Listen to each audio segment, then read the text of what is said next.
Hey,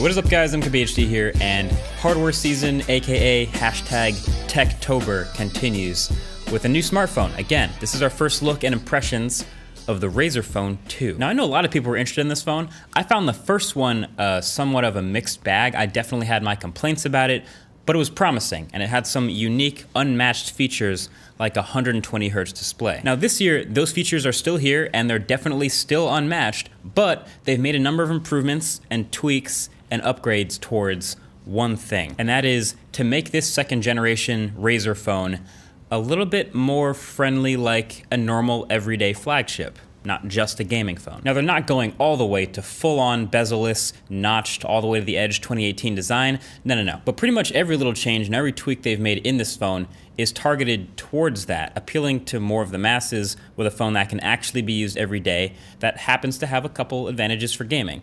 So here's what's new. First thing you've probably noticed already is the glass back. I'd say this is the biggest outside change on the Razer phone. We all remember the first one's soft touch back, sort of like that Nextbit Robin it came from. Well, the shape of the sequel is all still the same, still very boxy and square, but now you have a glass back which enables wireless charging, which this phone now has. And then, not to be outdone by Asus, they also have now a glowing light up Razer logo on the back of this phone, controllable by software of course, and with RGB. And Razer told me you'll even be able to use this as a notification LED. So if you get a tweet, for example, it'll glow blue. If you get an email, it'll glow red, green for phone calls, etc. That's actually pretty sick. But of course you can turn it off all the way if you don't want it. It is pretty faint to begin with, especially in this brightly lit environment, but it's there. It's also now IP67 certified, which the first one wasn't, but doing this turned out to be a big deal for Razer phone because the huge speakers had to be water sealed but still keep their massive sound. That's the whole reason they're there. So that was a challenge for them. As you may know, waterproofing a phone 100% of the time has a hit on the speakers. When you go from a non-waterproof phone to a waterproofed phone, you always notice that. Samsung's phones all used to have better speakers many years ago. They waterproofed them, and now not so much. HTC had those massive boom sound speakers, those front-firing stereo monsters, but none of those phones were IP rated. It's just a big deal putting a watertight diaphragm in front of a speaker driver. So my big question when I saw the second one was, would the Razer Phone 2 being waterproof make it lose its amazing speakers I love so much about it? After hearing them, I actually don't think so. So to be clear, they're still very loud and very hard to block with your fingers. That's what it's all about. I'd say they probably have a little bit of a lower peak loudness than before, but quality is great, and they definitely didn't distort at high volumes from my brief listening test, so that's good to see.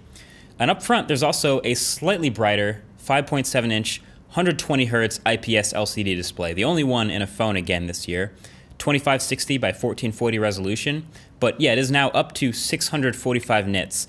Basically brighter than last year, but still not quite as bright as the 60 Hz OLEDs and all these mainstream flagships. That's the trade-off for the ultra-smooth frame rate.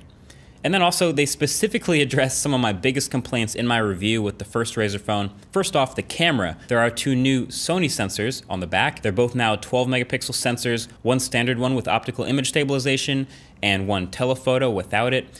These will be worth testing to see how far they've come, but they seem pretty proud of them. And they've also now switched to a new vibration motor. So I did kind of really hate on the vibration motor in my unit last year. This one's entirely different. That's a good look. You got a Snapdragon 845 inside, still 8 gigs of RAM, still a 4000 milliamp hour battery, still has expandable storage, still no headphone jack, still the side power / fingerprint reader button and the little nub volume buttons on the side from the original Nextbit design, and still a light skin on top of Android 8.1, waiting for Android Pie eventually, someday, who knows when that'll come. But a little bit of green accents tossed in there, plus a couple features specifically for improving gaming and changing your RGB lights on the back, of course. So yeah, it's a nice little mixed bag of improvements. I'm interested. At this point, they're consciously trying not to just call it a gaming phone, but more of like a media and gaming flagship. And I think those are good moves to take. So what do you think? I mean, if you're on team no notch, then this will definitely be one of your last available options. If you're on team I hate every $1,000 flagship phone because they're not worth that much, this will also be one of your latest options. But also one of your best. So let me know what you think. Either way, that's been your first impressions. Thanks for watching. Talk to you guys in the next one. Peace.